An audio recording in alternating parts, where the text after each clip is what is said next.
കൊണ്ടും കൊടുത്തും കൊല്ലത്ത് പ്രചാരണം ശക്തമാക്കി മുന്നണികൾ. പൊതുയോഗങ്ങളിലും കുടുംബയോഗങ്ങളിലുമൊക്കെ പ്രമുഖ നേതാക്കളെ എത്തിച്ചാണ് വോട്ട് തേടൽ. അതേസമയം ഇടതുപക്ഷ സ്ഥാനാർത്ഥി എം മുകേഷിന്റെ തെരഞ്ഞെടുപ്പ് പ്രചാരണത്തിനെത്തിയ മുഖ്യമന്ത്രി കേന്ദ്ര സർക്കാരിനെയും ബി.ജെ.പിയെയും യു.ഡി.എഫിനെയും ഒക്കെ കടന്നാക്രമിച്ചപ്പോഴും യു.ഡി.എഫ് സ്ഥാനാർത്ഥി പ്രേമചന്ദ്രനെതിരെ ഒരു വാക്കുപോലും പറയാതെയാണ് കടന്നുപോയത്. കൊല്ലത്ത് തെരഞ്ഞെടുപ്പ് പ്രചാരണം ആദ്യം തുടങ്ങിയതും നാമനിർദ്ദേശ പത്രിക സമർപ്പിച്ചതും ഇടതുപക്ഷ സ്ഥാനാർത്ഥി എം മുകേഷാണ്. പ്രചരണ രംഗത്ത് മുന്നേറ്റം കുറിച്ച മുകേഷിനു വേണ്ടി വോട്ട് തേടി മുഖ്യമന്ത്രി തന്നെ കൊല്ലത്തെത്തുകയും ചെയ്തു.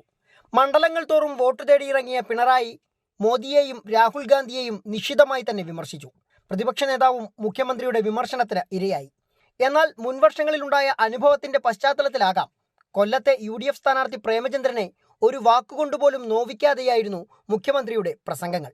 പണ്ട് പാർട്ടി സെക്രട്ടറിയായിരിക്കെ എം.എ. ബേബിക്ക് വേണ്ടി പ്രചരണത്തിനെത്തിയപ്പോൾ പെരുമ്പുഴയിൽ നടത്തിയ വിവാദ പ്രസംഗം തന്നെയാകാം ഇതിനു കാരണം. സ്ഥാനാർത്ഥികളെയൊക്കെ വ്യക്തിപരമായി പറയാന്ന് പറയുന്നത് ഒരു സാധാരണ സ്വീകരിക്കുന്ന ഒരു രീതിയല്ല. പക്ഷേ പരനാറിയായാൽ എങ്ങനെ പറയാതിരിക്കുമെന്ന പ്രശ്നം വേറെ കിടക്കുക. അങ്ങനെ ഒരു പ്രശ്നം കിടക്കുന്നു. ഏതായാലും ഞാനതിലേക്കൊന്നും കടക്കാൻ പോകുന്നില്ല. പരനാറി പ്രയോഗത്തിനു പിന്നാലെ പിണറായിയുടെ പരമനാറി പ്രയോഗവും കൂടി ചേർന്നപ്പോൾ പ്രേമചന്ദ്രന്റെ ഭൂരിപക്ഷം അന്ന് വർദ്ധിച്ചതു മാത്രം മിച്ചം.